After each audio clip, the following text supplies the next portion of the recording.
7 guys disappeared for 3 years. No new music, no tours, no posts. By every rule of the internet, they should have been forgotten.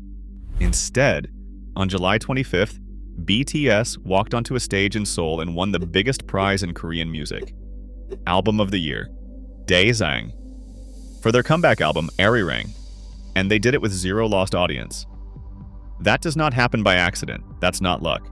That's a playbook. What you just watched wasn't a comeback. It was the payoff of a 10-year business strategy most founders would kill to understand. And it works whether or not you've ever streamed a single BTS song. So here's what I'm handing you in the next few minutes. A 3-move playbook that took BTS from an underdog, nobody in 2016, to a platform owner competitors are still trying to reverse engineer. Move 1 is how they built a brand that survives its own founders leaving. Move 2 is the ownership trick that made their audience impossible to poach. And move 3 is the positioning play that turned too Korean for the West into an uncopyable moat. And here's the part that matters. This was never just a fan story.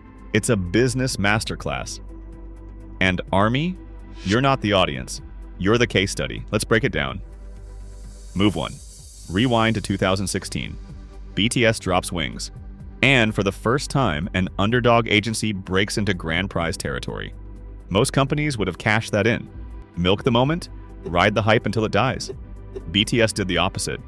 They treated wings like a Series A, not an exit. Every era after that was built to compound. Deeper storytelling. A fan base they kept promoting from listener to member. By 2026, ARIRANG is not the work of a scrappy band anymore. It's the flagship product of a company that owns its entire market. The lesson for you? Stop optimizing for the win. Optimize for the next 10 wins. Your first big break only matters if you build the machine that makes the second one inevitable. Move 2. And this is the part that should genuinely scare your competitors. Most creators and brands rent their audience. You build a following on somebody else's platform, and the algorithm decides whether your people ever see you again. Change the rules, throttle the reach, and your business evaporates overnight. BTS refused to rent. They built Weverse, their own platform, their own customer data. No middleman taking a cut. That's an owned media flywheel. Every post and stream feeds a machine they own, not one they rent. So when all 7 members left for mandatory service, something that should have been catastrophic, the audience didn't scatter. They had somewhere to gather that BTS actually owned. No algorithm to fight, no feed to get buried in. Just a direct line the company controlled, end to end. That's why they came back with their base fully intact. They weren't depending on being remembered by a machine. They'd built the room, and the room was still full. And notice what owning that room did to the fans themselves. When you give people a place that's actually theirs, they stop acting like buyers and start acting like shareholders. ARMY doesn't just consume BTS, they translate for them, they campaign for them, they outmarket entire label budgets for free. That's customer equity, an audience with sweat equity in your success working while you sleep. You can't buy that. You can only earn it by handing over a piece of ownership. The lesson? An audience you rent can be taken. An audience you own is an asset. Email list, community, platform. Whatever it is, the goal is the same.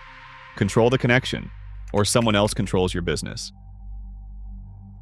Move 3, and it's the counterintuitive one. When you're one of the biggest acts on earth, the obvious play is to go generic. Sand off the edges, sing in English, chase the widest possible middle.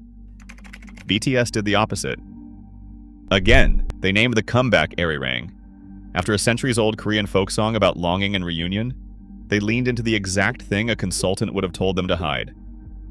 And it worked, because that authenticity is the one thing nobody can copy. Any label can hire the same producers and chase the same sound. What they can't manufacture is a decade of real story and a cultural root. That's identity-driven positioning, using who you actually are as the moat. It's the reason a specific, deeply Korean album beat every polished, focus-grouped, made-for-everyone release in the room. The lesson? Don't compete on the thing everyone can copy. Compete on the thing only you have. Your weird, specific origin story isn't a liability to smooth over. It's the one advantage no amount of money can buy off you. So, put it together, a brand engineered to outlive its founders. an ecosystem they own, not rent, and a position built on an identity nobody can steal. That's not luck, and it's not only talent. That's a full lifecycle business strategy. That happened to be wearing a Daesang trophy on July 25th.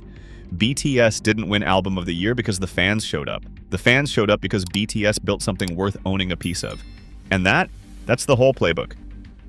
So here's my question for you. Drop it in the comments. Which move are you stealing first? The blueprint?